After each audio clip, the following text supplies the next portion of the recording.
বাংলাদেশে সকল ধর্মের, সকল মতের, সকল পথের মানুষের জন্য নিরাপদ আবাসভূমি হবে বাংলাদেশ।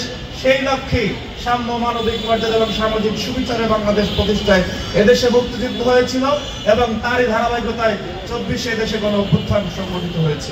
বাংলাদেশে যে আবহমান বাংলার সংস্কৃতি, এই বাংলাদেশে বাউল, জারি সারি, লোকগান, পালাগানের আসর বসে এবং আমাদের লোকজ শিল্পীরা আমাদের প্রাত্যহিক জীবনের সুখ দুঃখ, আনন্দ বেদনা, সামাজিক বিভিন্ন অবক্ষয়, সুফিবাদ, ভাব দর্শন, বিভিন্ন বিষয়ে গানের মাধ্যমে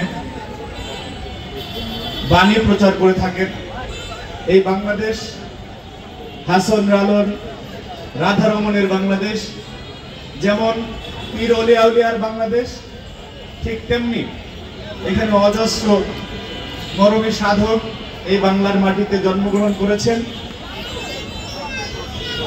তো সাম্প্রতিক সময়ে আমরা দেখেছি যে বাংলাদেশে একটি পরিকল্পিতভাবে অস্থিরতা তৈরি করার জন্য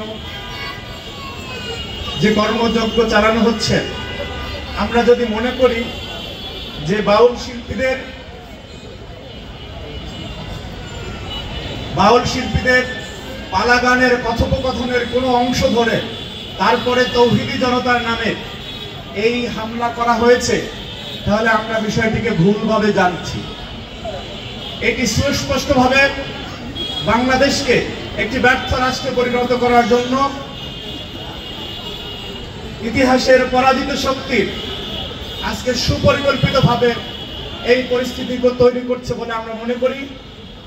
কারণ বাউল হোক অথবা অন্য কোনো পেশার হোক, সাংবাদিক হোক, বুদ্ধিজীবী হোক, বিশ্ববিদ্যালয়ের শিক্ষক হোক, ব্যক্তিগতভাবে ওদের স্বপ্ন পূরণে পাশে থাকতে পেরে আমরা গর্বিত।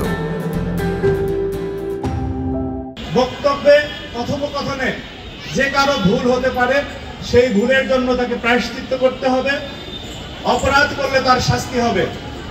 কিন্তু সমগ্র বাউল সম্প্রদায়কে যেখানে পাবে সেখানে মারতে হবে, তাদেরকে দেশ থেকে বিতাড়িত করতে হবে, এটি কোনো ধর্মীয় রাজনৈতিক দলের বৈশিষ্ট্য হতে পারে না।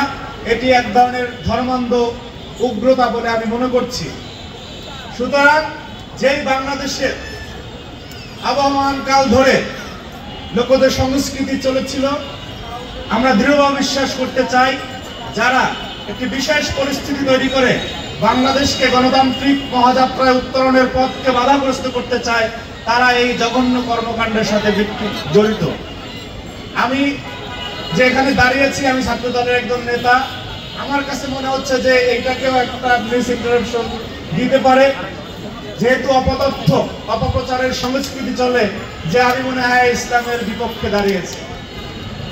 আমি মুসলমানের সন্তান, বাউল, জারি সারি যারা গায় তাদেরও প্রত্যেকেরই ধর্ম আছে, কিন্তু কোন ধর্মে কাউকে এই ধরনের লাইসেন্স দেওয়া হয় না যে আপনি ইচ্ছা মতো কাউকে পেটাবেন, সমাজ থেকে বিতাড়িত করবেন। বাংলাদেশে সকল ধর্মের, সকল মতের, সকল পথের মানুষের জন্য নিরাপদ আবাসভূমি হবে বাংলাদেশ। সেই লক্ষ্যেই সাম্য, মানবিক মর্যাদা এবং সামাজিক সুবিচারে বাংলাদেশ প্রতিষ্ঠায় এদেশে মুক্তিযুদ্ধ হয়েছিল এবং তারই ধারাবাহিকতায় 24 এদেশে গণ অভ্যুত্থান সংগঠিত হয়েছে।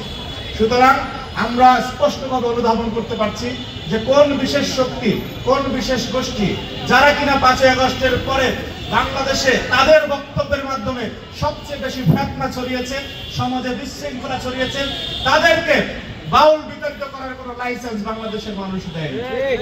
সুতরাং তারই প্রতিবাদে আজকের এই যে প্রতিবাদী গান অনুষ্ঠিত হচ্ছে, সেইখানে আমি ব্যক্তিগতভাবে একজন সংস্কৃতি মনা মানুষ এবং সমাজের সচেতন মানুষ এবং বাংলাদেশপন্থী একজন নাগরিক হিসেবে আমি সংহতি প্রকাশ করছি।